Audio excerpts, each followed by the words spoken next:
Mexico versus Mexican-American rivalry? Well, let's be real that everybody hated me. I mean, let's be real, obviously.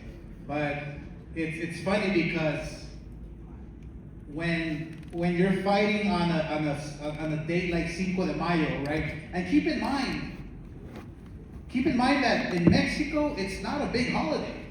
In Mexico, it's like just another day, except for this little town in Puebla, you know, where the Mexicans beat the French, and it became this big old deal, right? But here in the U.S., I'm a gringo. I'm a pocho. That's what you know we call ourselves. You know, I'm not from here. I'm not from there. I'm like right split in the middle. You know, I'm not accepted in Mexico. I'm not accepted in the U.S. But I'm accepted in my little world. You know, so and that's the pocho. So it's a gringo. So obviously, if you fight a Mexican fighter, A legend. I mean, especially if you're fighting Chavez. I mean, geez, I had to roll with like 10 bodyguards. It was that crazy. But it was fun because it gave you the opportunity to perform. It gave you the opportunity to show who you really are. So imagine the pressure of feeling, of having to face Chavez, who is like, I can't even describe who he is out there. He's everything. Yeah.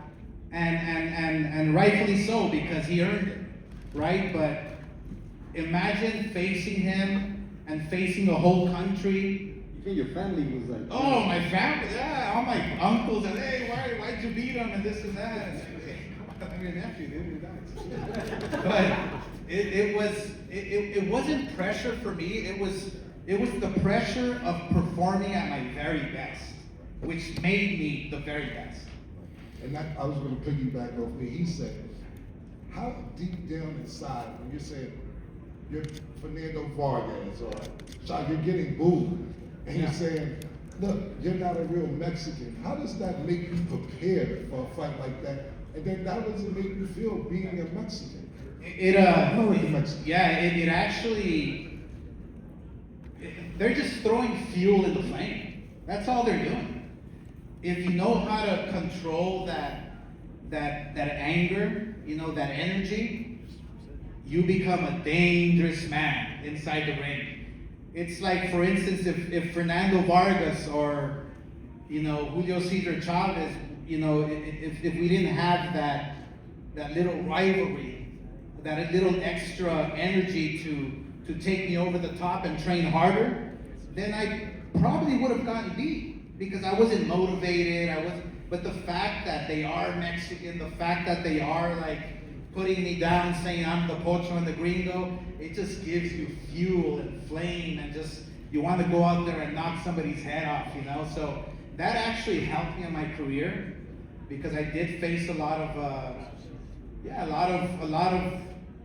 know, a lot of people really not understanding like where I'm coming from, you know. But eventually you won him over. I mean, look, we saw you do it, and I think that's really what I look at David Benavidez in this fight, you know, because Suro Ramirez is who he is. He's born in Mazatlan. He lives it a lot of times here in the U.S., trains out here with Julian Chua, but he's Mexican, and even when you go on social media or whatever, they're like, Benavidez is Mexican American, is he Ecuadorian, whatever. Hey, it doesn't matter when you choose. They say a Mexican chooses where he's from, not the other way around, right? And so for me, this is a great opportunity for David Benavidez to follow your path and say, doesn't matter where you're born, it's what you feel in your heart and how you fight. Well, I think one, you know, what worked for me was that I stuck to my guns on what I believed in. And I represented the U.S. in the Olympics. I won the gold medal proudly. But the fact that one of my aunts, one of my tias, gave me a Mexican flag to raise, you know, because she's proud of her heritage, being Mexican.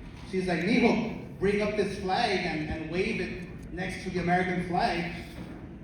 I felt proud, you know, and even though